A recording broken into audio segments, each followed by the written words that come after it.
السلام عليكم ورحمة الله وبركاته. أهلا بكم حبايبي في مطبخ مروة. يا رب تكونوا بخير وصحة جيدة، ويا رب اللي بيشوفني لأول مرة ما ينساش الاشتراك في القناة وتفعيل زر الجرس ليوصل له كل وصفاتي. النهاردة جيت لكم بوصفة جميلة جدا وتتبيلة ممتازة.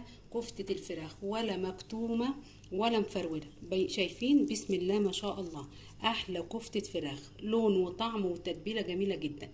يلا يا حبايبي نبدأ ونقول المقادير ونقول بسم الله ونصلي على رسول الله ونقول مقاديرنا ونقول احلى كفتة الفراخ الجميلة دي بالخضار.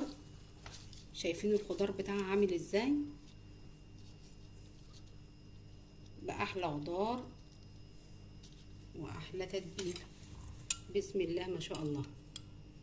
تقدمي معاكم مع مكرونة مع سلطة الطحينة، ايه رأيكم؟ يلا يا حبايبي نقول بسم الله ونصلي على رسول الله ونبدأ المقادير وبعدها نقول الطريقة.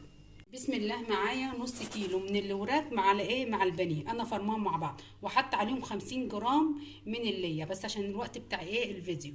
لو حطيت عملتي كيلو حطي معاه 100 جرام، بتديله نكهة وريحة جميلة قوي للكفتة وطراوة ما تخليهاش مفروته. وهنا معلقتين من البرغل، وعندي هنا فلفل احمر، وعندي هنا بصلايه متوسطه. ونقول التوابل بتاعتنا الجميله للكفته: معلقه ملح، بابريكا، توم باودر، بصل باودر، وهنا البهارات دي بتاع الفراخ، وكزبره وفلفل اسمر، وهنا السبع بهارات، وهنا حبه بقدونس، نص حزمه كده من البقدونس، انا واخده الورق بتاعها بس.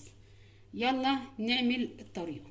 وهنزل في الكبه بالبصلايه قرن الفلفل، وهنضربهم مع بعض، وبعد ما هنضربهم اوريهولكم هبقى عاملين ازاي. وبعد ما فرمناهم كلهم في الكبه انا هنزل بالمكونات كلها دي. انا عايزه بس التفل، مش عايزه الميه، هصفيها من الميه خالص، انا مش عايزه الميه بتاعتها. معاكم خطوه بخطوه هنعمل احلى كفته فراخ. شايفين؟ خلاص كده الميه دي انا عايزاها. وبعدها هنزل بالتفل اللي انا صفيته من الميه، وهنزل بالمعلقتين بتاع البرغل. البرغل ده باي مواد سائله فيه ميه، اي حاجه بتمتصها من الفراخ. وهنزل بالتوابل بتاعتنا الجميله، ومعلقتين او حبه بساط كده من البقدونس، وكله ده هفرمه مع بعض. عايزه بقى رجعيه، عايزه تفرميه كده بايدك، اعجنيه خلاص بايدك. وبعدها هنزل بمعلقه صغيره من البيكنج باودر، بيديها ما تخليهاش مكتومه وهشه وجميله جدا، ومعلقتين من النشا، وكله ده هخلطه تاني مع بعض. وخلاص يا حبايبي بصوا بسم الله ما شاء الله، اتخلطت كلها مع بعضها وجميله جدا. هحطها في التلاجة لمده نص ساعه، وبعديها اصبعها. وبعدها جبت صينيه ودهنتها بزيت او سمنه المتاحه عندك، وخلاص كده. ونزلت انا عامله خضار، بصل، وعندي فلفل، اي فلفل واي خضار عندك متاح انزله في الصينيه، اي خضار عندك.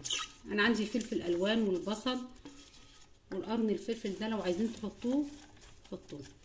وبعدها هنزل بنفس التوابل بتاع الفراخ، هحطها على البصل ده، لان البصل ده والفلفل هناكله قبل الكفته، لازم نطعم. وهقلب كله ده مع بعض. بسم الله ما شاء الله، الخضار هيبقى جميل وريحته جميله. شايفين؟ وهنا عندي ميه البصل والفلفل، انا هحط عليها حبه من الزيت ومعلقه من الصلصه،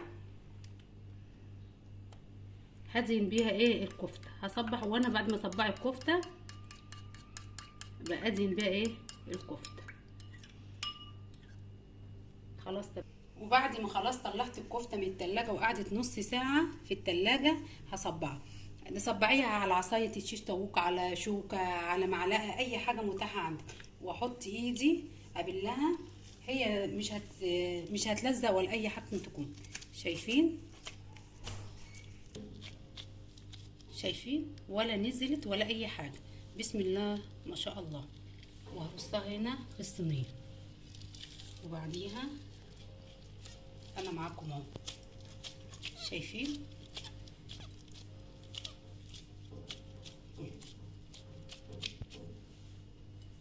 احلى صوابع كفتة فراخ من الاكلات الاقتصادية. او عندي العصي اهو بتاع الايه الشيش طاووق، اصب عليه. انا بوريكم كل طريقة، شايفين اهو. شوف بتلزق عليها ازاي،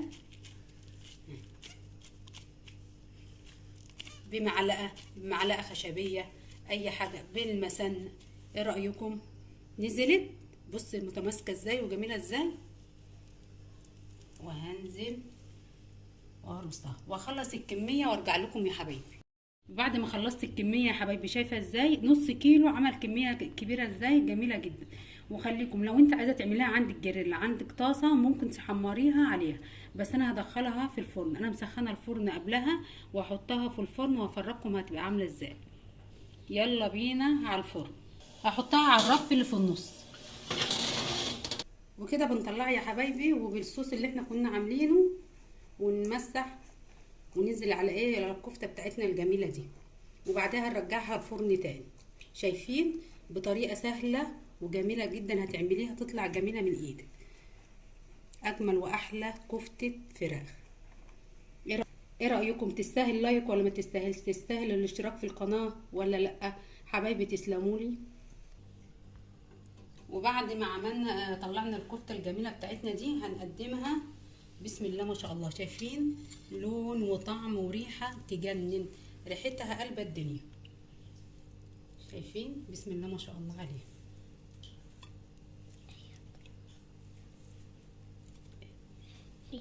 والخضار ده يا حبايبي بسم الله ما شاء الله هيبقى جميل على الكفته، هيبقى تحفه عليه. اللي احنا سويناه تحت الكفته، واخد من طعم الكفته وجميل جدا. ايه رايكم فيه؟ خلاص يا حبايبي، احنا خلاص قدمنا الكفته الجميله بتاعتنا، كفته الفراخ الهشه ولا مكتومه ولا اي حاجه تكون. هعملها بالطريقه دي، طريقه سهله وهتبقى طريقتك المعتاده. احلى كفته فراخ هتعمليها. ولو عجبكم الفيديو يا ريت الاشتراك في القناه وتفعيل زر الجرس ليوصل لكم كل فيديوهاتي وكل وصفاتي. اسيبكم في رعايه الله وامن.